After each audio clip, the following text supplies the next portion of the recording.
والصلاة والسلام على رسوله محمد وعلى آله وأصحابه أجمعين. أما بعد فأعوذ بالله من الشيطان الرجيم. بسم الله الرحمن الرحيم.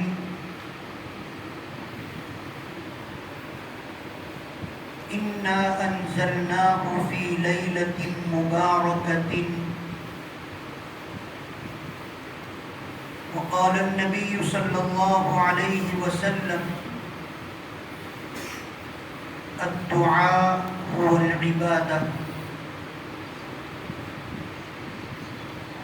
وقال تبارك وتعالى: ادعوني أستجب لكم.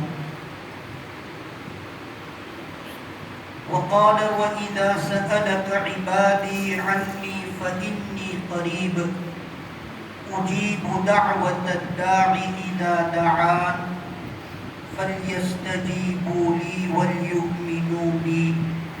صدق الله العظيم.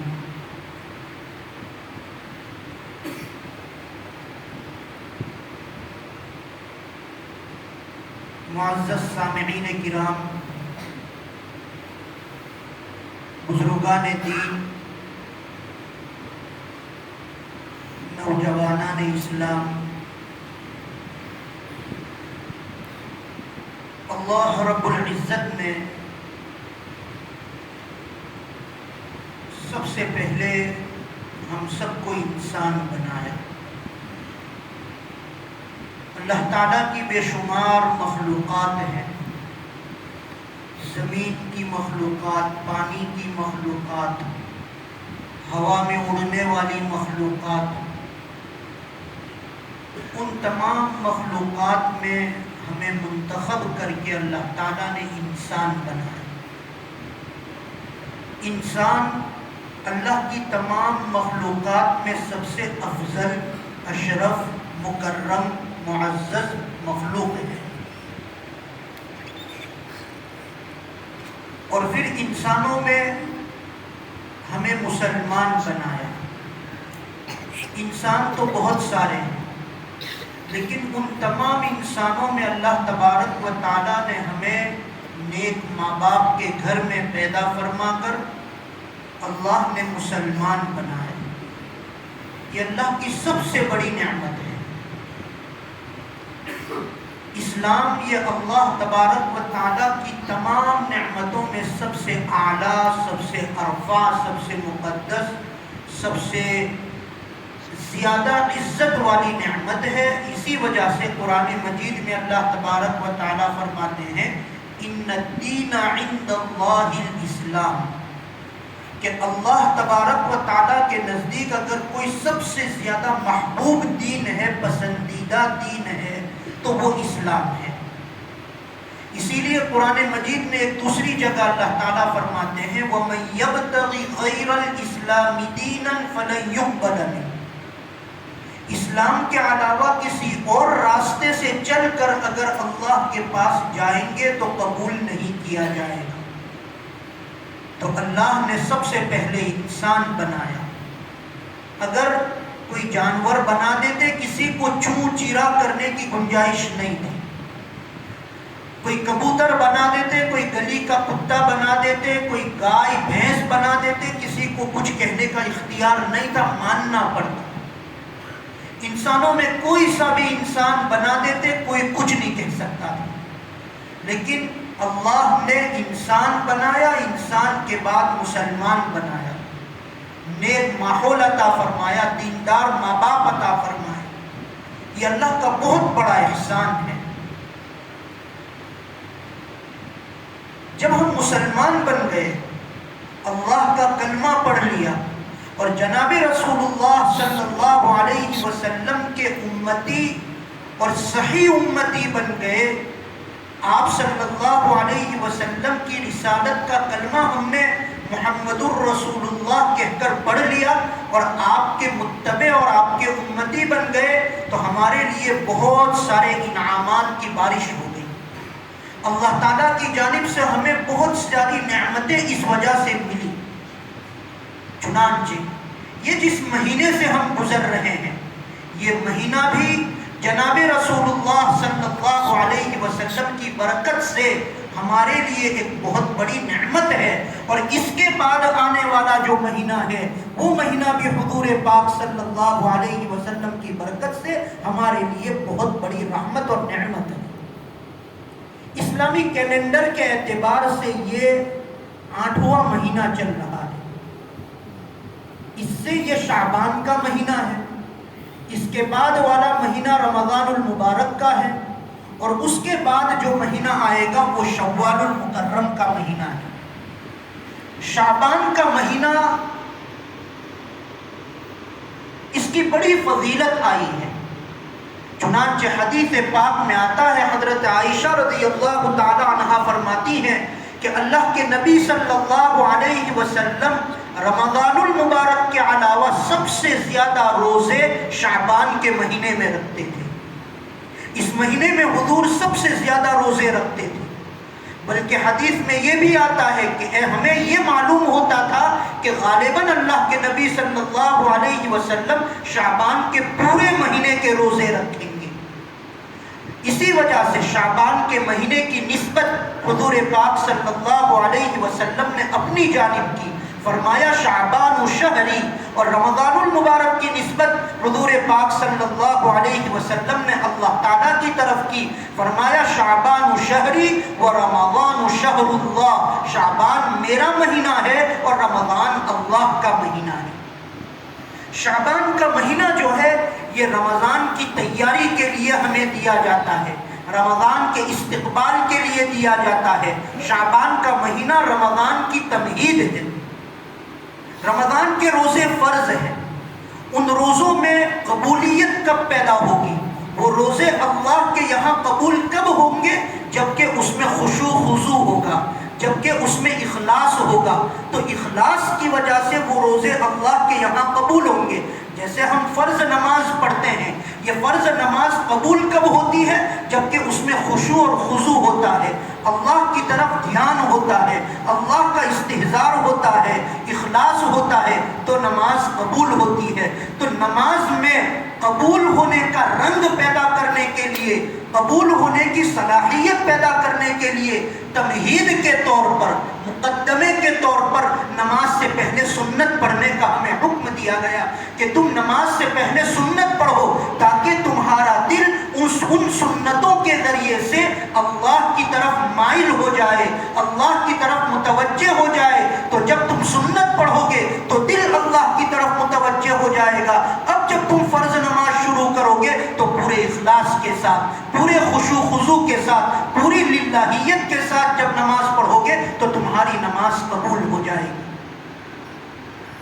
تو جس طرح سے فرض نماز کے قبول ہونے کے لیے نمازوں سے پہلے سنتیں دی گئی، بس اسی طرح سے رمضان المبارک کے مہینے قبول ہو جائے اس کے لیے رمضان سے پہلے شعبان کا مہینہ دیا گیا، اور یہ کہا گیا کہ شعبان کے مہینے میں ایک رات آئے گی، اس رات میں عبادت کرو گے تو اس عبادت کے ذریعے سے تمہارے رمضان کی تیاری ہو جائے گی۔ شریعت کا ایک ایک پہلو جب دیکھا جائے، ایک ایک حکم کو دیکھا جائے تو اس کے پیچھے لاجک ہے، اس کے پیچھے ریزن ہے۔ آپ 5 وقت کی نمازیں جو پڑھتے ہیں اس سے پہلے سنتیں ہیں، فجر سے پہلے 2 سنت پڑھتے ہیں، ظہر سے پہلے 4 سنت پڑھتے ہیں، عصر سے پہلے بھی 4 سنت پڑھتے ہیں، اس کے بعد مغرب سے پہلے کوئی سنت نہیں ہے، پھر عشاء سے پہلے سنت پڑھتے ہیں۔ تو یہاں غور کیا جائے کہ فجر سے پہلے 2 رکعت سنت دی گئی اور ظہر سے پہلے 4 رکعت سنت دی گئی۔ ایسا کیوں نہیں کیا کہ ظہر سے پہلے بھی 2 ہی رکعت رکھی جاتی، یا فجر سے پہلے بھی 4 اور ظہر سے پہلے بھی 4، یہ 2 اور 4 اس طرح کی تقسیم کیوں کر دی گئی؟ نماز میں خشوع خضوع پیدا کرنا ہے، نماز میں استحضار اللہ کا پیدا کرنا ہے، تو فجر سے پہلے 2 رکعت اور ظہر سے پہلے 4 رکعت دی گئی۔ اس کے پیچھے شریعت کیا کام کرتی ہے؟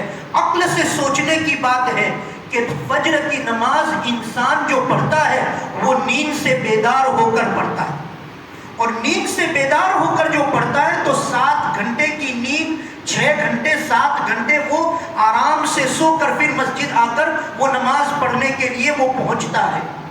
اب 7 گھنٹے کی نیند جب مل جاتی ہے تو اس کی نیند پوری ہو جاتی ہے، اس کو ایک قسم کا نشاط آ جاتا ہے، اس میں ایک قسم کی چستی آ جاتی ہے، اس کی نیند پوری ہو چکی ہے، وہ کچری نیند میں نہیں اٹھا ہے، ادھوری نیند میں نہیں آیا ہے، اس لیے سستی کم ہے۔ تو سستی کم ہے تو 2 رکعت نماز پڑھنے کا حکم دیا، اور وہ بھی یہ کہا کہ مختصر 2 رکعت نماز پڑھی جائے، جس میں پہلی رکعت میں قل یا ایھا الکافرون اور دوسری رکعت میں قل ھو اللہ احد پڑھا جائے، کہ بہت کم سستی ہے۔ آپ 2 رکعت سنت پڑھیں گے، آپ کی سستی ختم ہو جائے گی، آپ کو اللہ کا استحضار ہو جائے گا، آپ کے دل دماغ میں اللہ تعالیٰ کی محبت جو ہے وہ داخل ہو جائے گی، اب تم فرض نماز پڑھ لو۔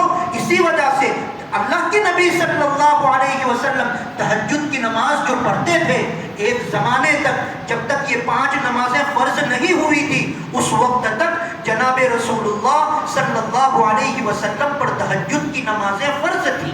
تو آپ جب تہجد کی نماز پڑھتے تھے تو سب سے پہلے جو تہجد کی نماز جو شروع کرتے تھے تو پہلے 2 رکعت بہت چھوٹی چھوٹی پڑھتے تھے، یہ اس لیے کہ نیند سے بیدار ہو کر آئے ہیں، تھوڑی سی سستی ہے، تو 2 رکعت کے ذریعے سے وہ سستی ختم ہو جائے، پھر جب چستی اور نشاط آ جائے گا تو پھر فرض نماز یعنی تہجد کی نماز، اور ہم لوگوں کے لیے فرض نماز یعنی فجر کی 2 رکعت پڑھی جائے، تو سستی کم تھی اس لیے 2 رکعت پڑھنے کا حکم دیا۔ ظہر کی نماز پڑھنی ہے تو کہا نماز سے پہلے آپ کو 4 رکعت سنت پڑھنی ہے۔ کیوں 4 رکعت؟ فجر میں 2 ہی تھی، اس کی وجہ یہ بتائی گئی کہ ابھی قیلولہ کر کے آیا ہے، آدھا گھنٹہ سو کر آیا ہے، آدھی نیند سے اٹھ کر آیا ہے، اور آدھی نیند سے اٹھ کر آیا ہے تو سستی زیادہ ہے، اور سستی زیادہ ہے اس لیے 4 رکعت نماز پڑھو تاکہ 4 رکعت کے ذریعے سے تمہاری سستی ختم ہو جائے۔ بڑی بیماری تھی تو بڑا علاج بتایا، چھوٹی بیماری تھی تو چھوٹا علاج بتایا، تو اس طرح سے سستی زیادہ ہونے کی وجہ سے 4 رکعت پڑھنے کا حکم دیا، اور فرمایا کہ 4 رکعت پڑھو تاکہ تمہارے اندر خشوع خضوع پیدا ہو جائے، اور پھر تم 4 رکعت فرض نماز ادا کرو۔ فجر کی نماز کے بعد کوئی سنت نہیں پڑھنی ہے۔ کیوں؟ اس لیے کہ فجر کی نماز کے بعد فوراً دکان نہیں کھولنی ہے، فجر کی نماز کے بعد کوئی مشغلہ نہیں ہے، تو اس لیے 2 رکعت پورے خشوع خضوع کے ساتھ پڑھے گا، اس لیے کہ کہیں کام کے لیے نہیں جانا ہے، اور ویسے بھی مکروہ وقت ہے تو فجر کی نماز کے بعد کوئی سنت نہیں ہے۔ لیکن ظہر کی نماز کے بعد 2 رکعت سنت مؤکدہ پڑھنے کا حکم دیا گیا۔ کیوں؟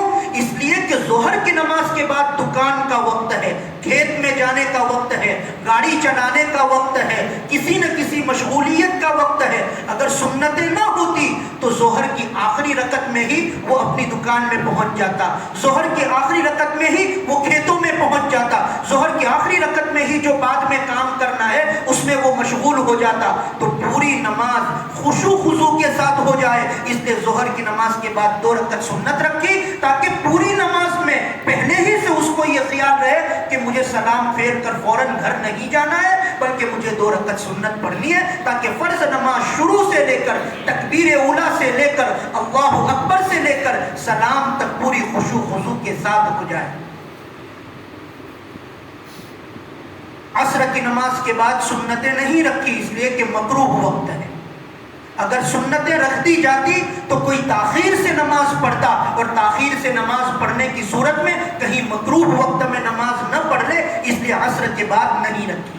مغرب کی نماز سے پہلے کوئی سنت نہیں ہے، اس لیے کہ سورج غروب جو ہوتا ہے وہ سورج کے غروب ہونے کا وقت یہ مکروہ وقت ہے۔ اس موقع پر جب سورج جب غروب ہوتا ہے اس وقت یہ شیطان کی پوجا کرنے والے وہ اس وقت شیطان کی پوجا کرتے ہیں، شیطان کی پرستش کرتے ہیں، تو اس وقت میں ان کے ساتھ عبادت میں مشابہت نہ ہو جائے، اس وجہ سے مغرب کی سنت نہیں رکھی اور غروب کے وقت کوئی نماز نہیں رکھی۔ پھر جب غروب ہو جائے گا تو کہا اب نماز پڑھو، تو مکروہ وقت ہونے کی وجہ سے مغرب سے پہلے کوئی سنت نہیں۔ لیکن مغرب کی نماز کے بعد کا وقت جو ہے وہ کھانے کا وقت ہے، اس لیے 2 رکعت سنت مؤکدہ رکھی کہ کہیں ایسا نہ ہو کہ مغرب کی تیسری رکعت چل رہی ہے اور آدمی جو ہے دسترخوان پر پہنچ جائے، اس لیے 2 رکعت رکھی تاکہ 2 رکعت سنت پڑھنا ہے تاکہ مغرب کی 3 رکعت میں خشوع خضوع کے ساتھ وہ نماز پڑھ سکے. عشاء کی نماز کے بعد 3 وتر رکھی اور اس سے پہلے جو ہے 2 رکعت سنت رکھی. یہ اس لیے کہ عشاء کی نماز کے بعد کا وقت سونے کا وقت ہے, تو آخری رکعت میں یعنی عشاء کی فرض نماز کی آخری رکعت میں وہ بستر پر نہ پہنچ جائے, اس لیے اس کے لیے نماز رکھی تاکہ نماز کی فکر رہے تو پوری نماز جو ہے وہ خشوع خضوع کے ساتھ پڑھے. بہرحال میں یہ عرض کر رہا تھا کہ رمضان المبارک کے روزے جو ہے وہ فرض ہیں. اس سے پہلے شعبان کا مہینہ دیا, یہ رمضان کی تمہید, اس کا مقدمہ ہے. اس میں رمضان کی تیاری کرنے کا حکم دیا گیا تاکہ رمضان کے روزے اچھی طرح سے ہو جائے. اور فرض نمازوں کے بعد جو سنتیں رکھی گئی ہے وہ سنتیں اس لیے رکھی گئی کہ فرض نماز میں کوئی کوتاہی رہ گئی, کوئی کمی رہ گئی, تو ان سنتوں کے ذریعے سے فرض کی وہ کوتاہی پوری ہو جائے, وہ کمی جو ہے اس کی تلافی ہو جائے. بس اسی طرح سے رمضان المبارک کے بعد شعبان کا مہینہ دیا اور رمضان المبارک کے بعد شوال کا مہینہ دیا اور شوال میں 6 روزے رکھنے کو سنت قرار دیا کہ کہیں رمضان کے روزوں میں کوئی کمی کوتاہی رہ گئی ہو تو شوال کے ان 6 روزوں کے ذریعے سے اس کی تلافی ہو جائے. ایسی بہترین شریعت, ایسا بہترین نظام, ایسا بہترین زندگی گزارنے کا طریقہ اللہ تبارک و تعالیٰ نے ہمیں عطا فرمایا ہے کہ ایسا طریقہ دنیا میں کہیں اس کی مثال اور اس کی نظیر مل نہیں سکتی. اس لیے کہ یہ دین اللہ تبارک و تعالیٰ نے بنایا ہے, یہ شریعت اللہ تعالیٰ نے بنائی ہے. اسی وجہ سے اس کو دین فطرت کہا جاتا ہے, اس کو جو ہے طبیعت کا دین کہا جاتا ہے. انسان کی طبیعت جس چیز کو چاہتی ہے اسی چیز کو اسلام جو ہے وہ عبادت بنا کر پیش کر دیتا ہے. بڑا عجیب و غریب, بڑی برکتوں والا یہ مہینہ ہے. اور اس مہینے میں ایک رات آتی ہے, وہ 15ویں شعبان کی رات ہے جو آج کی رات ہے. اس کو شب براءت کہا جاتا ہے. براءت کے معنی کیا ہے؟ براءت کے معنی ہے خلاصی, نجات, چھٹکارا. اس رات میں 2 قسم کے چھٹکارے ملتے ہیں. 2 اعتبار سے یہ براءت کی رات ہے, یعنی اس کو شب براءت کہا جاتا ہے. شیخ عبد القادر جیلانی رحمت اللہ علیہ فرماتے ہیں کہ اس رات میں اللہ تبارک و تعالی اپنے گنہگار بندوں کو جہنم سے چھٹکارا عطا فرماتے ہیں. اس وجہ سے اس رات کو شب براءت کہا جاتا ہے. اور دوسرے نمبر پر اللہ کے جو مخصوص بندے ہیں, جو اللہ کے نیک بندے ہیں, جو اولیاء اللہ کہلاتے ہیں, اللہ تبارک و تعالیٰ اس رات میں ان کو بے عزتی سے, مصیبتوں سے, تکلیفوں سے اللہ تبارک و تعالیٰ نجات عطا فرماتے ہیں. اس لیے اس کو براءت کی رات یعنی شب براءت کہا جاتا ہے. اسی کو لیلہ مبارکہ بھی کہا جاتا ہے, مبارک رات. انا انزلناہ فی لیلۃ مبارکۃ, ہم نے قرآن مجید کو لیلہ مبارکہ میں پورا فرمایا. لیلہ مبارکہ یعنی قرآن مجید کی یہ جو آیت کریمہ ہے, اس کے سلسلے میں اکثر مفسرین تو یہ فرماتے ہیں کہ اس سے مراد شب قدر ہے جو 27ویں یا رمضان المبارک کی آخری جو 10 راتیں ہیں جو اس میں یہ آتی ہے. تو ویسے تو اکثر حضرات یہی فرماتے ہیں کہ شب قدر ہے, لیکن ایک قول یہ بھی ہے کہ لیلہ مبارکہ سے یہ 15ویں شعبان یعنی شب براءت ہے اور اسی کو اس کا مصداق قرار دیا گیا ہے. اس رات کے سلسلے میں اس کی بڑی فضیلتیں آئی ہیں. ہر سال یہ رات آتی ہے, اسی طرح کی مجلسیں ہر سال ہماری مسجد میں لگتی ہے اور اسی طرح کی گفتگو ہر سال جو ہے وہ کی جاتی ہے. اس رات کے سلسلے میں بڑی فضیلتیں آئی ہیں. حضرت انس رضی اللہ تعالیٰ عنہ فرماتے ہیں, یا حضرت عائشہ رضی اللہ تعالیٰ عنہ فرماتی ہے, اللہ کے نبی صلی اللہ علیہ وسلم میرے حجرے میں, میرے کمرے میں تھے اور ہم لوگ سو چکے تھے, سو گئے تھے, اور دیکھا میں نے آدھی رات کو اٹھ کر کہ آپ صلی اللہ علیہ وسلم اپنے آرام گاہ پر, اپنی جگہ پر, اپنے بستر پر موجود نہیں ہے. آدھی رات میں اللہ کے نبی صلی اللہ علیہ وسلم بستر پر نہیں ہے. حضرت عائشہ فرماتے ہیں میں کھڑی ہو گئی آپ کو تلاش کرنے کے لیے کہ آپ صلی اللہ علیہ وسلم کہاں تشریف لے گئے, کہاں چلے گئے. میں تلاش کرتے کرتے نکلی تو میں نے دیکھا کہ آپ صلی اللہ علیہ وسلم جنت البقیع کے قبرستان میں مدینہ منورہ کے قبرستان میں آپ ہیں اور وہاں جا کر مردوں کے لیے، مرحومین کے لیے ایصال ثواب کر رہے ہیں اور اپنی امت کے لیے دعا کر رہے ہیں۔ اللہ کے نبی صلی اللہ علیہ وسلم نے جب مجھے دیکھا تو پوچھا عائشہ تم کیوں یہاں آئی؟ کہا میں نے آپ کو آپ کے بستر پر نہیں پایا تو میں آپ کو تلاش کرتے کرتے یہاں پہنچی ہوں۔ کہا یہ 15ویں شعبان ہے، یہ نصف شعبان کی شب ہے، اس رات میں اللہ تبارک و تعالی اپنے گنہگار بندوں کو معاف فرماتے ہیں اور اس طرح جہنم سے نجات عطا فرماتے ہیں کہ قبیلہ بنو کلب کی بکریوں کے بالوں سے زیادہ اپنے گنہگار بندوں کو اللہ تعالیٰ معاف فرماتے ہیں۔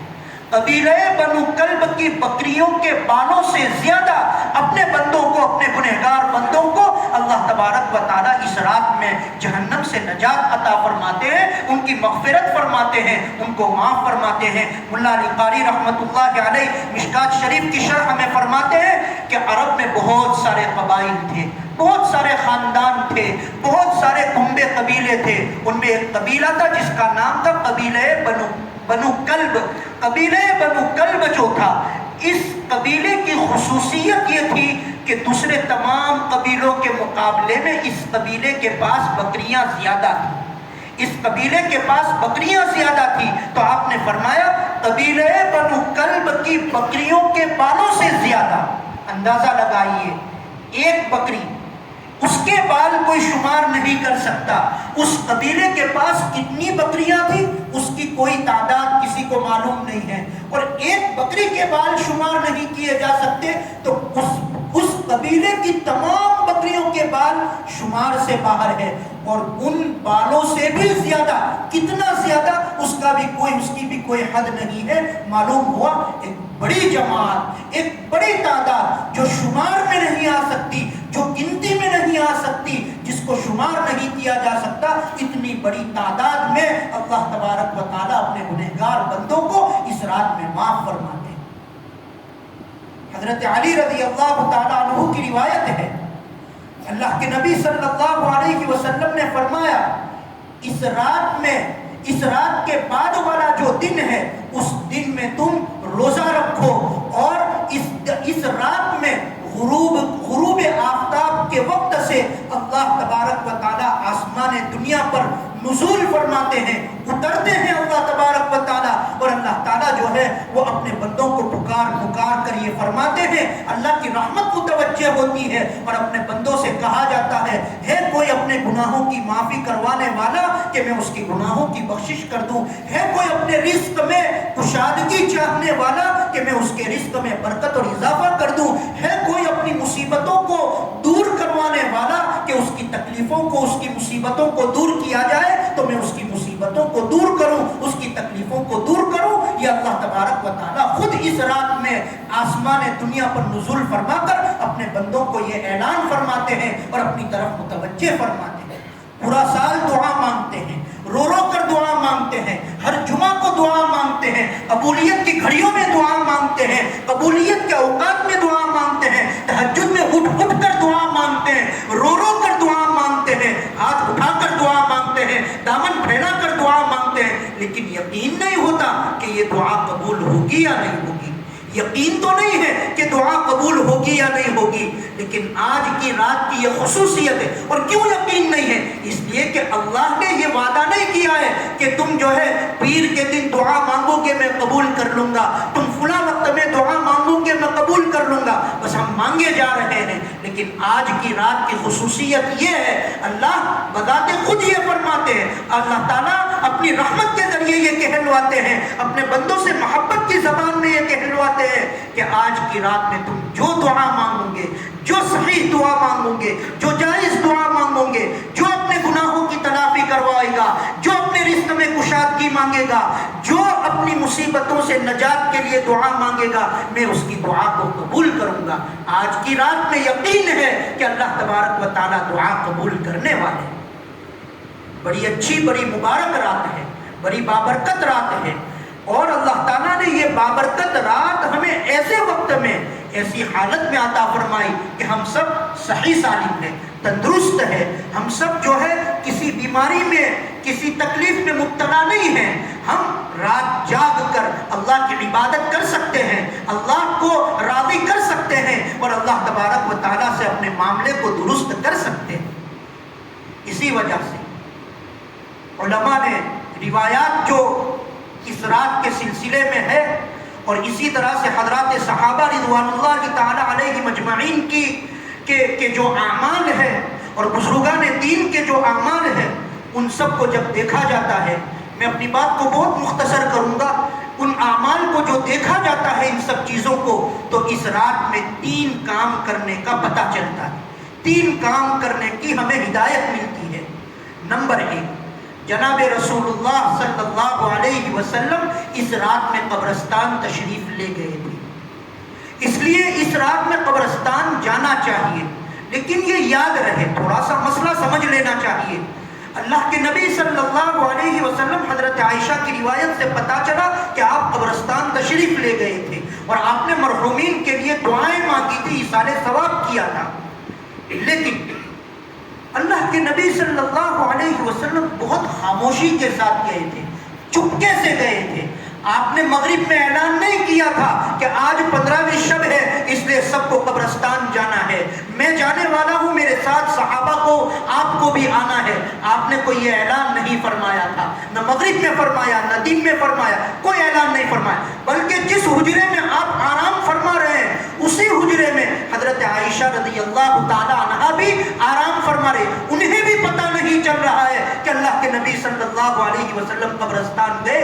معلوم ہوا قبرستان جانا چاہیے۔ اور پھر دوسری بات، روایات میں اللہ کے نبی صلی اللہ علیہ وسلم کا پوری حیات میں، پوری زندگی میں صرف ایک شب برات میں قبرستان جانا ثابت ہے، ہر سال شب برات میں قبرستان جانے کا ذکر نہیں ملتا ہے، پوری زندگی میں ایک مرتبہ۔ اس لیے آپ سے یہ نہیں کہا جا رہا ہے کہ پوری زندگی میں ایک ہی مرتبہ جایا جائے، بلکہ بات اصل تو یہ ہے کہ سنت کی نیت سے قبرستان میں جانا چاہیے۔ اور دوسری بات یہ ہے کہ اللہ کے نبی صلی اللہ علیہ وسلم پوشیدگی کے ساتھ، خاموشی کے ساتھ تنے تنہا گئے تھے، اس لیے باقاعدہ ٹولی بنا کر، گروہ بنا کر، وقت متعین کر کے، ایک جمگٹھے کی شکل میں، ایک جم غفیر کی شکل میں، اور باتیں کرتے ہوئے، ٹھٹھا مذاق کرتے ہوئے، مستی کرتے ہوئے اس طرح قبرستان جانا، پھر اس میں بجائے ثواب کے اس میں وبال کا امکان اور اندیشہ زیادہ ہے۔ قبرستان جانا چاہیے، نبی پاک صلی اللہ علیہ وسلم قبرستان تشریف لے گئے تھے، تو ایک بات یہ معلوم ہوئی کہ اس رات میں قبرستان جانا ہے۔ دوسری بات، اس رات میں نوافل پڑھنے ہیں۔ ویسے تو یہ ہے کہ رات میں عبادت کرنی چاہیے، چاہے نوافل کی عبادت کی جائے نمازوں کی شکل میں، چاہے پھر نوافل سے اگر تھک جائے اور تو قرآن مجید کی تلاوت کرنی چاہیے، ذکر و اذکار میں، دعا کے اندر وقت گزارنا چاہیے۔ بہرحال عبادت کرنے کا حکم ہے، کون سی عبادت کرنی ہے اس کی کوئی تعین روایات کے اندر نہیں ہے۔ جو عبادت کرنی ہو، جس میں دل لگے، جس میں جی چاہے، جس میں من لگے، وہ عبادت کر لینی چاہیے، نوافل پڑھنی چاہیے۔ نوافل کے سلسلے میں تھوڑی سی بات ہمیں سمجھنے کی ضرورت ہے۔ نوافل یہ خلوت میں کرنے کی عبادت ہے، تنہائی میں کرنے کی عبادت ہے، یہ جلوت کی عبادت نہیں ہے، مجمع میں کرنے کی عبادت نہیں ہے۔ ایک ہے نفل نماز اور ایک ہے فرض نماز۔ فرض نماز جماعت کے ساتھ پڑھنی ہے اور نفل نماز جماعت کے ساتھ نہیں پڑھنی ہے۔ اسی لیے اگر کسی کے لیے سنت یہ ہے کہ اللہ کے نبی صلی اللہ علیہ وسلم اپنی نفل نمازیں اپنے حجرے میں پڑھتے تھے، اگر کوئی اپنی سنتیں اور اپنی نماز سے پہلے اور بعد والی سنتیں اگر گھر پڑھنا چاہے تو وہ گھر پڑھے، تو یہ زیادہ اچھا ہے، یہ سنت کے مطابق ہے۔ اگر گھر میں ایسا ماحول ہے کہ وہ گھر پر پڑھ سکتا ہے تو بہرحال نفل نماز جو ہے وہ خلوت کی عبادت ہے، جلوت کی عبادت نہیں ہے، اس لیے اس کو گھر میں پڑھنا چاہیے۔ بعض مقامات پر اس طرح ہوتا ہے کہ نفل نماز جماعت کی شکل میں پڑھی جاتی ہے اور کہتے ہیں کہ اتنے بجے آج نفل نماز کی جماعت ہونے والی ہے، یہ سنت کے خلاف ہے، سنت میں اس کا ثبوت نہیں ہے۔ گھر پر پڑھنا چاہیے، تنہائی میں پڑھنا چاہیے، اس طرح پڑھنا چاہیے کہ کسی کو تکلیف نہ ہو، اس طرح پڑھنا چاہیے کہ ہم کسی کے لیے باعث مضرت نہ بن جائیں۔ اللہ کے کے نبی صلی اللہ علیہ وسلم اپنے گھر میں تہجد کی نماز پڑھتے تھے، اپنے گھر میں رات کی نماز پڑھتے تھے، اور حضرت عائشہ رضی اللہ تعالیٰ عنہ وہاں سوئی رہتی تھی، حضرت عائشہ کو کوئی تکلیف نہیں ہوتی تھی۔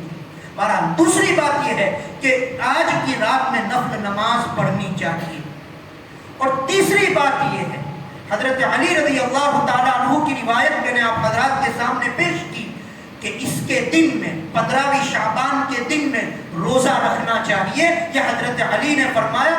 علماء فرماتے ہیں کہ 15ویں شعبان کا روزہ مستحب ہے، 15ویں شعبان کا روزہ مستحب ہے۔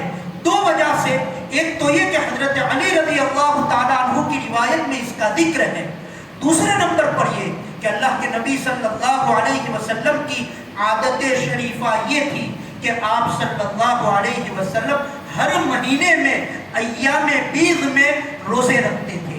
ایام بیض یعنی 13، 14 اور 15، ہر مہینے میں 13 تاریخ، 14 تاریخ اور 15 تاریخ، ان کو ایام بیض کہا جاتا ہے۔ آپ صلی اللہ علیہ وسلم اکثر ہر مہینے کی ان 3 تاریخوں میں روزہ رکھتے تھے۔ ایک تاریخ 15 بھی ہے تو 15ویں تاریخ کا روزہ اس نیت سے کہ اللہ کے نبی صلی اللہ علیہ وسلم 15ویں تاریخ کا روزہ رکھتے تھے، سنت کے ارادے سے روزہ رکھ لیا جائے تو اس پر ثواب ملے گا۔ اس کو اس طرح سے رکھا جائے کہ اس طرح سے عمل کیا جائے کہ قبرستان جانا شب براءت کے اعمال میں سے کوئی عمل ہے، اس کے ارکان میں سے کوئی رکن ہے، یا یہ کہ روزہ رکھنا لازم اور ضروری ہے، اس طرح کے عقیدے کے ساتھ یا اس طرح کے خیال کے ساتھ اگر روزہ رکھا جائے تو اس کی گنجائش نہیں ہے۔ علماء نے اس کو مستحب قرار دیا ہے۔ یہ 3 عمل کرنا ہے۔ یہ 3 عمل روایات کے ذریعے سے، صحابہ کے اعمال سے، نمبر 1 یہ کہ قبرستان جائے، نمبر 2 نوافل پڑھے جائے، اور نمبر 3 پر یہ کہ اس کے دن کا روزہ رکھنا مستحب ہے۔ یہی 3 چھوٹے چھوٹے اعمال جو ہے آج کی رات کے سلسلے میں بتائے گئے ہیں اور آج کی رات سے متعلق ہمیں بتائے گئے۔ آج کی رات میں سب سے زیادہ ضرورت ہمیں کیا کرنا ہے؟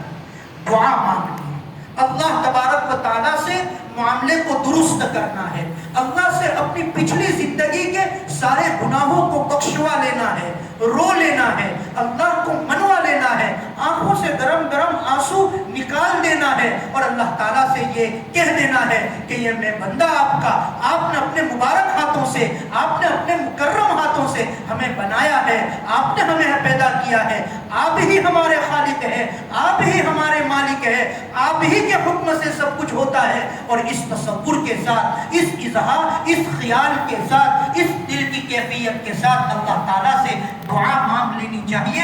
میں نے قرآن مجید کی آیت کریمہ پڑھی، قال ربکم، تمہارے رب فرماتے ہیں، ادعونی، مجھ سے دعا مانگو، استجب لکم، میں تمہاری دعاؤں کو قبول کروں گا۔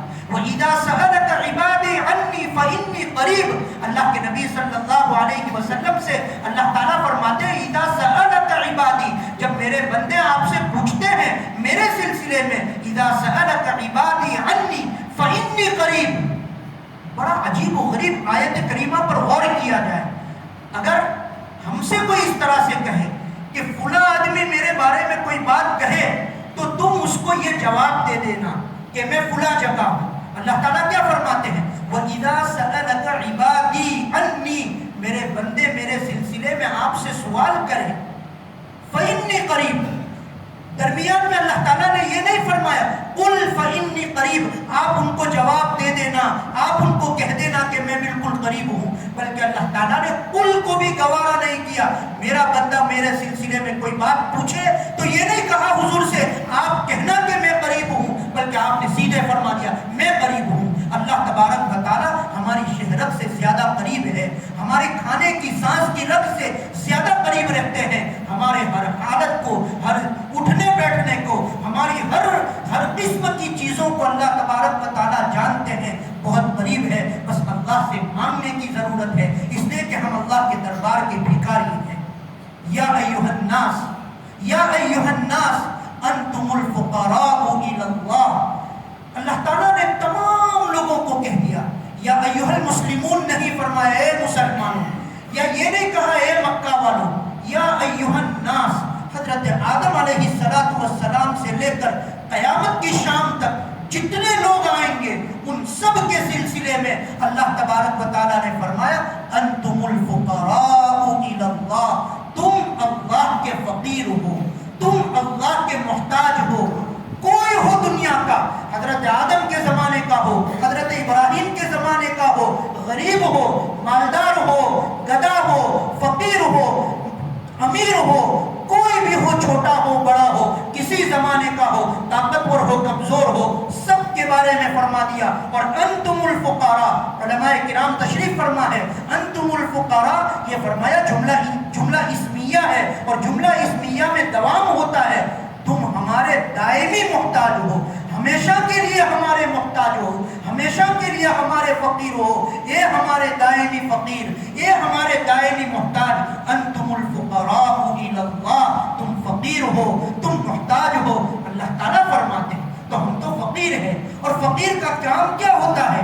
فقیر کا کام مانگنے کا ہوتا ہے، سائل کا کام مانگنے کا ہوتا ہے۔ کیسے مانگا جائے؟ مانگنے کے لیے ایک کٹورا ہونا چاہیے، اس کٹورے کے اندر ڈالا جاتا ہے، اس میں رکھا جاتا ہے۔ اللہ تعالیٰ فرماتے ہیں ہم آپ کو مانگنے کا کٹورا بھی عطا فرماتے ہیں۔ وہ کون سا کٹورا؟ تو کہا دونوں ہاتھ اٹھاؤ اور دونوں ہاتھ کو اٹھا کر ملا دو۔ یہ ملایا تو یہ کٹورا بن گیا، یہ دعا مانگنے کا طریقہ بتا دیا۔ تم یہ ہاتھ اٹھاؤ، ہم تمہارے ہاتھ میں تمہاری مرادوں کو ڈال دیں گے، تمہاری تمناؤں کو ڈال دیں گے، تمہاری دعاؤں کو ڈال دیں گے، تمہاری مرادوں کو، تمہارے دامن کو تمہاری مرادوں سے بھر دیں گے۔ ان الذین یستکبرون عن عبادتی، اللہ تعالیٰ فرماتے ہیں جو میری عبادت سے تکبر کرتا ہے، یعنی مجھ سے دعا مانگنا، مجھ سے دعا نہیں مانگتا ہے تکبر کی وجہ سے، یا یہ کہ مجھ سے دعا نہیں مانگتا ہے، سیدخلون جہنم داخرین، تو اللہ تعالیٰ اس سے ناراض ہوتے ہیں اور جہنم میں اس کو پھینک دیتے ہیں۔ ایک ہی ہستی ہے آسمان اور زمین میں، پوری کائنات اور کائنات کے حدود سے باہر جہاں جہاں جا سکتے ہیں، جہاں اللہ تبارک و تعالیٰ ہے اور جہاں انسانوں کی پہنچ ہے، اس پوری کائنات میں صرف ایک ہستی ہے جو نہ مانگنے سے ناراض ہوتی ہے، نہ مانگنے سے ناراض ہوتی ہے اور مانگنے سے راضی ہوتی ہے۔ ایک ہی ہستی ہے۔ دوسروں کو چھوڑ دیجئے، دنیا میں ایک بچہ اپنے والدین اور ماں باپ سے بھی بار بار کوئی چیز مانگتا ہے تو ماں باپ بھی جو ہے بچے پر چڑ جاتے ہیں، اس سے ناراض ہو جاتے ہیں۔ کسی سیٹ کے پاس کوئی چیز مانگنے کے لیے جائے، ایک مرتبہ دے دیتا ہے، دوسری مرتبہ دیتا ہے، تیسری مرتبہ دے دیتا ہے، پھر بار بار جب جاتا ہے اس کو غصہ آتا ہے، وہ کہتا ہے تجھے تو عادت ہو گئی ہے مانگنے کی۔ کسی مالدار کے پاس جایا جائے وہ بھی انکار کر دیتا ہے، لیکن ایک ہستی ایسی ہے، ایک ذات ایسی ہے کہ جب اس سے مانگا جاتا ہے وہ راضی ہوتے ہیں، اور نہ مانگا جائے تو وہ ناراض ہوتے ہیں۔ من لم يسأل اللہ یغضب عنہ، جب اللہ تعالیٰ سے کوئی بندہ نہیں مانگتا ہے تو اللہ تعالیٰ اس سے ناراض ہو جاتے ہیں۔ ان الذین یستکبرون عن عبادتی سیدخلون جہنم داخرین۔ میں نے حدیث پاک پڑھی، اللہ کے نبی صلی اللہ علیہ وسلم فرماتے ہیں دعا ہی عبادت ہے، الدعاء هو العبادہ، کہ دعا ہی عبادت ہے۔ اور یہاں بھی آیت کریمہ میں عبادت کا لفظ ہے، اور گویا معلوم ہوا سب سے بڑی عبادت، سب سے اچھی عبادت، سب سے بابرکت عبادت جو ہے وہ دعا ہے۔ جو دعا ہے وہ عبادت ہے، اور جو عبادت ہے وہ دعا ہے۔ نماز بھی عبادت ہے، نماز بھی دعا ہے۔ جون سا بھی عمل کیا جائے اللہ تبارک و تعالیٰ اس عمل کو قبول فرماتے ہیں، اور خاص کر کے آج کی رات میں دعا مانگ کر اپنے گناہوں کی اللہ تعالیٰ سے گزشتہ گناہوں کی تلافی کر لی جائے، اور آئندہ زمانے کے لیے اللہ تعالیٰ سے یہ وعدہ کر لیا جائے کہ میری آئندہ کی زندگی ایسی ہوگی جس سے آپ راضی ہو جائیں گے، میں کوئی گناہ نہیں کروں گا، میں کوئی کوتاہی نہیں کروں گا۔ یہ اللہ تعالیٰ سے آج کی رات میں وعدہ کر لینا چاہیے، اور اللہ سے توفیق اور مدد کی دعا مانگنی چاہیے کہ میں ارادہ تو کر رہا ہوں لیکن شیطان میرا بہت بڑا دشمن ہے، نفس میرا بہت بڑا دشمن ہے، بار بار توبہ کرتا ہوں لیکن مجھ سے گناہ ہو جاتا ہے، اللہ تو میری مدد فرما، اور میری جو ہے اے اللہ تو میری حفاظت فرما گناہوں سے، کہ میں گناہ تو کیا، گناہ کا خیال اور اس کا تصور بھی میرے ذہن میں نہ آئے۔ ضرورت اس بات کی۔ اور پھر انسان کی شان چھوٹی ہے، یہ مخلوق ہے، انسان مخلوق ہے، اس کی شان چھوٹی ہے، اللہ خالق ہے، بہت عظیم شان والا ہے، بہت بڑی شان والا ہے۔ انسان اپنے اعتماد مانگتا ہے اللہ تعالیٰ اپنی شان کے مطابق عطا فرماتے ہیں، اپنی شان کے مطابق عطا فرماتے ہیں۔ انسان کی عمر چھوٹی ہے، محدود ہے، وہ اپنی عمر کو سامنے رکھ کر اللہ سے مانگتا ہے۔ اللہ تعالیٰ کی کوئی عمر نہیں ہے، وہ حی لا یموت ہے، وہ اپنی شان کے مطابق دیتے ہیں۔ دیکھیے نا روایات میں، حدیث کی کتابوں میں عجیب و غریب قصہ ہے۔ حضرت عمر رضی اللہ تعالیٰ عنہ امیر المؤمنین ہے، حضرت ابوبکر صدیق رضی اللہ تعالیٰ عنہ کے بعد آپ جو ہے امیر المؤمنین بنے، بہت ذہین تھے۔ کئی مرتبہ ایسا ہوا کہ حضرت عمر رضی اللہ تعالیٰ عنہ نے کوئی بات سوچی اور اس کے مطابق قرآن مجید کی آیت نازل ہوئی۔ جیسا حضرت عمر چاہتے تھے ویسی قرآن مجید کی آیت نازل ہوئی۔ موافقات عمری کے نام سے کتابوں کے اندر وہ آیتیں ملتی ہے اور مفسرین نے اس کی تفسیر فرمائی ہے۔ اللہ کے نبی صلی اللہ علیہ وسلم نے فرمایا میرے بعد اگر کوئی نبی ہوتا تو حضرت عمر رضی اللہ تعالیٰ عنہ ہوتے۔ حضرت عمر رضی اللہ تعالیٰ عنہ اپنی زندگی میں ایک دعا بہت مانگتے تھے، ایک دعا آپ بار بار مانگتے تھے۔ میں اردو میں وہ دعا آپ کو بتا دیتا ہوں حضرت عمر کیا دعا مانگتے تھے اور اللہ تعالیٰ نے اس دعا کو قبول فرما کر اللہ نے ان کو کیسے نوازا۔ حضرت عمر یہ کہتے تھے اللہ تعالیٰ مجھے جہاد کی موت عطا فرما، یعنی مجھے شہادت عطا فرما۔ ایک بات اللہ تعالیٰ مجھے شہادت عطا فرما، اور دوسرے نمبر پر یہ کہ مجھے مدینہ منورہ کی زمین میں میری قبر بنا، مدینہ منورہ میں مجھے دفن فرما۔ دعا تو قبول ہی کرنی تھی اللہ تعالیٰ کو۔ کہیں عراق کے کسی جنگ میں آپ کو شہادت کی موت دے دیتے تب بھی دعا قبول ہو جاتی۔ کہیں کسی دنیا کے کسی خطے میں کوئی مسلمانوں کی اور جو ہے جنگ چلتی اور اس میں آپ شہید ہو جاتے، دعا قبول ہو جاتی۔ اور پھر قبر بنانی تھی تو دعا یوں بھی قبول ہو سکتی تھی کہ جنت البقیع میں مسلمانوں کے قبرستان میں آپ کو قبر دے دی جاتی، جگہ مہیا کر دی جاتی، وہاں بھی دعا تو قبول ہو جاتی۔ دو ہی چیزیں تو مانگی تھی کہ مجھے شہادت عطا فرما اور مدینہ منورہ میں مجھے جگہ عطا فرما۔ مدینہ کے کسی بھی کھیت میں، کسی بھی میدان میں، کسی بھی جنگل میں، مسلمانوں کے قبرستان میں، گورے غریبہ میں، جنت البقیع میں اگر آپ کو جو ہے قبر کے لیے آپ کو جگہ دے دی جاتی، دعا قبول ہو جاتی۔ آپ نے تو دعا مانگی تھی اپنی شان کے مطابق، اپنی حیثیت کے اعتبار سے کہ مجھے جہاد میں شہادت کی موت عطا فرما اور یہ کہ مجھے جنت البقیع میں یا مدینہ منورہ میں میری قبر بنا۔ لیکن اللہ تعالیٰ نے دعا اپنی شان کے مطابق، اپنی شان کے مطابق اللہ تعالیٰ نے دعا قبول فرمائی۔ تو کیسے قبول فرمائی، کس طرح قبول فرمائی؟ جنگ میں شہادت، جنگ میں موت نہیں ہوئی، شہادت جو جنگ میں لڑتے ہوئے آپ شہید نہیں ہوئے، بلکہ فجر کی نماز میں، فجر کی نماز میں جناب رسول اللہ صلی اللہ علیہ وسلم کی عظیم مسجد میں، مسجد نبوی میں، اس مصلی پر جس مصلی پر اللہ کے نبی صلی اللہ علیہ وسلم نے نماز پڑھائی تھی، اس محراب میں جہاں حضور پاک صلی اللہ علیہ وسلم نے نماز پڑھائی تھی، اس محراب میں کھڑے ہیں، نماز میں ہے، اور نماز کے دوران صف میں سے کوئی نکلتا ہے اور صف میں سے نکل کر خنجر سے وہ حملہ کرتا ہے، اور حضرت عمر رضی اللہ تعالی عنہ جناب رسول اللہ صلی اللہ علیہ وسلم کے مصلی پر اور محراب پر آپ زخمی ہوتے ہیں اور اس زخم کے اندر آپ شہید ہوتے ہیں۔ مانگا تو کیا تھا؟ کسی جنگ میں میری موت ہو جائے، میں اس میں شہید ہو جاؤں۔ دعا کیسے قبول ہوتی ہے؟ جناب رسول اللہ صلی اللہ علیہ وسلم کے مصلی پر آپ زخمی ہوتے ہیں اور آپ شہید ہوتے ہیں۔ مانگا کیا تھا؟ مدینہ منورہ میں کسی جگہ مجھے قبر کے لیے جگہ مل جائے۔ اللہ تعالیٰ نے دعا قبول فرمائی، تو کیسے قبول فرمائی؟ جہاں جناب رسول اللہ صلی اللہ علیہ وسلم آرام فرما رہے ہیں، جس حجرے میں حضور پاک صلی اللہ علیہ وسلم سو رہے ہیں، وہی پڑوس میں حضرت عمر رضی اللہ تعالیٰ عنہ کو جگہ عطا فرمائی، اور اب قیامت کی شام تک چاہے کسی کا انتقال ہو جائے، اس حجرے میں اب کسی کو جگہ نہیں ملے گی۔ حضور کے ساتھ، حضور کے قدموں میں، حضور کے پڑوس میں، حضور کے جوار میں، اللہ کے نبی صلی اللہ علیہ وسلم کے پڑوس میں اللہ تعالیٰ نے آپ کو جگہ عطا فرمائی۔ میں یہ عرض کر رہا ہوں، ہم مانگتے ہیں اپنی شان کے مطابق، اللہ دیتے ہیں اپنی شان کے مطابق۔ ضرورت اس بات کی ہے 3 کاموں کا خیال رکھا جائے۔ حضور قبرستان تشریف لے گئے تھے، حضور نے اپنے حجرے میں عبادتیں کی تھی، کوئی سی بھی عبادت کر لی جائے اور آئندہ کل کا روزہ جو ہے اس کو مستحب قرار دیا گیا ہے، بس قرآن مجید پڑھا جائے، کوئی بھی عبادت کر لی جائے، اللہ تبارک و تعالیٰ اس رات کو ہمارے حق میں بے انتہا قبول فرمائے۔ اللہ تبارک و تعالیٰ اس رات کی برکتوں سے، رحمتوں سے، اس کی نعمتوں سے ہم سب کو بہراور فرمائے، ہم سب کو مالا مال فرمائے۔ ہماری اس رات کی پہلی زندگی میں اور آئندہ اللہ جتنی زندگی عطا فرمائے، ساری دعاؤں کو، ساری عبادتوں کو اللہ تعالیٰ قبول فرمائے، اور اللہ تبارک و تعالیٰ ہمیں زیادہ سے زیادہ